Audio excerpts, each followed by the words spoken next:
...2004 F150 FX4. What we're working on today are the rear shocks. Actually, what's not behind what just happened was about 6 hours of mayhem trying to do a level on the front with new strut set. We'll save that for a different video. So we're going to try and go easy and do these shocks. You can see here, at least on mine, I have pretty good access to the uppers and the lowers. Let me come down here below. You can see here, bolt nut, and then up top, bolt nut. I don't know if it's different for this model year or because it's an FX4 versus a regular F150. I don't know, but I've seen some individuals talk about where they have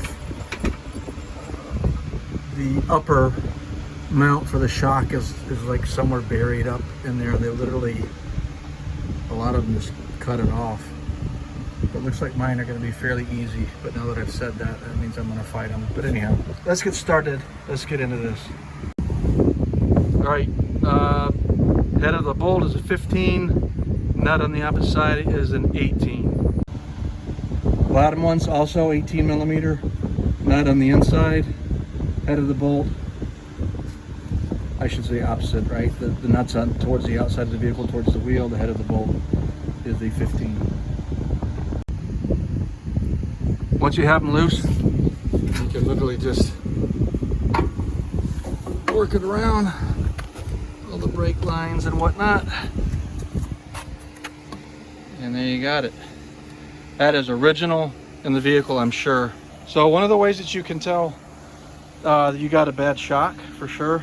Symptoms might be a bumpy tire, a tire kind of hopping on the road, vibration in the vehicle, that kind of thing. But when you ever want to confirm your shock is bad, when you take it out of the vehicle and you can smash it together and it stays like that, it's done. That's how you know, or that's how you confirm your shock is bad. It's just an off-brand shock. I didn't get anything special. Don't need anything in particular. I prefer the shocks. Just kind of wiggle it in there.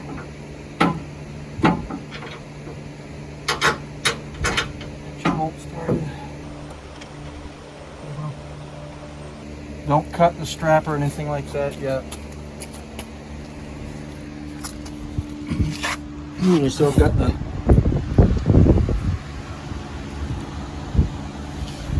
bottom part of that we need to do. All right, just a note: when you put it in up top, make sure you guide it so it's coming through that brake line. And what we're going to do is, depending upon how strong you are, we're going to cut that strap and guide it in this location down here.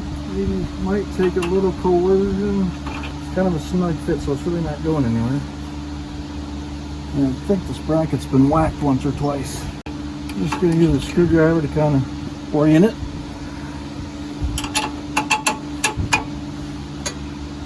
And there we go.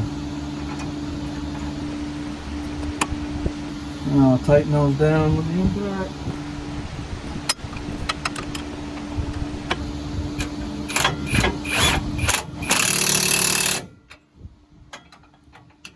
Get there.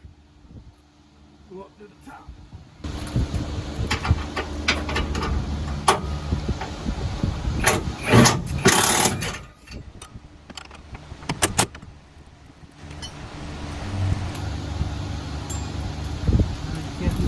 Vehicle without getting hurt at least once.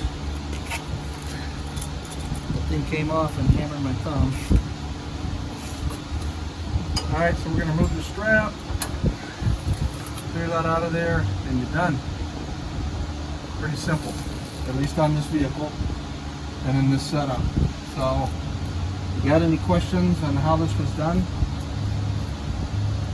never know, drop them down below in the comments as well. Give it a thumbs up if you like the content, subscribe if you haven't. Appreciate you watching.